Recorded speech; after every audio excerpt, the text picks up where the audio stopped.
नमस्कार, KNP news channel में आपका स्वागत है। मैं काव्या चौहान डालती हूँ आज की खबरों पर एक नज़र। 10 बजे की घटनाक्रम एक युवती जो यहाँ पर काम करती है मच्छी बाजार में, ये अपने एक परिचित उनके यहाँ पर बाहर स्कूटी गली में खड़ी करती है। इसके बाद अपनी शॉप पर काम करने के लिए जाती है।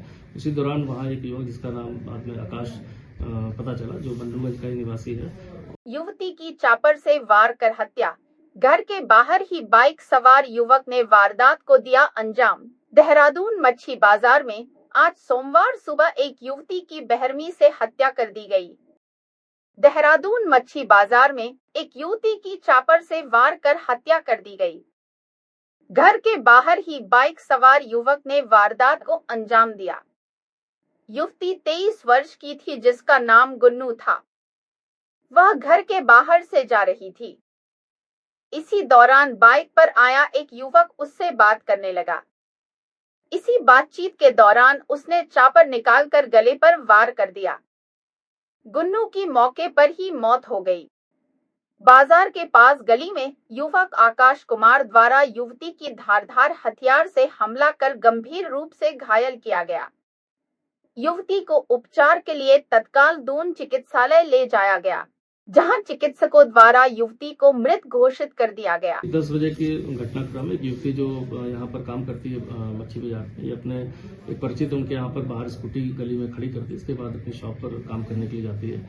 उसी दौरान वहाँ एक युवक जिसका नाम बाद में आकाश पता चला, जो बंधुगंज का ही निवासी है और ये 2 साल से परिचित थे। और ये युवती को जो है जब बातचीत बंद हो गई तो लगातार कोशिश कर रहा था बात करने के लिए। और अभी इसको जो है जैसे इसने चापड़ से जो युवती को वार किया, जिससे अस्पताल ले आते वक्त युवती की मृत्यु हो गई। इसमें अभी इसको गिरफ्तार कर लिया गया।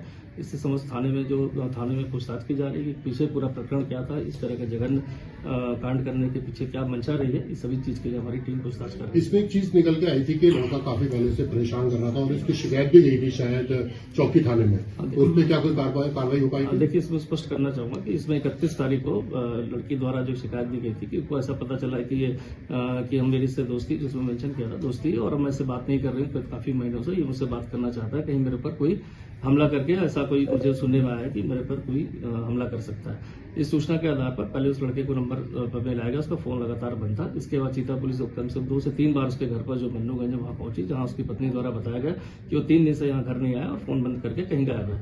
तो इसकी लगातार सूचना आने के बाद 2 बार जो है पुलिस भी गई थी, जिसकी पुष्टि भी हो गई है। और कोई स्पष्ट रूप से कोई कारण नहीं बताया गया था कि क्या कारण है, बस इतना लिखा गया था कि पुरानी दोस्ती है और अब वो उससे बात नहीं कर रही है।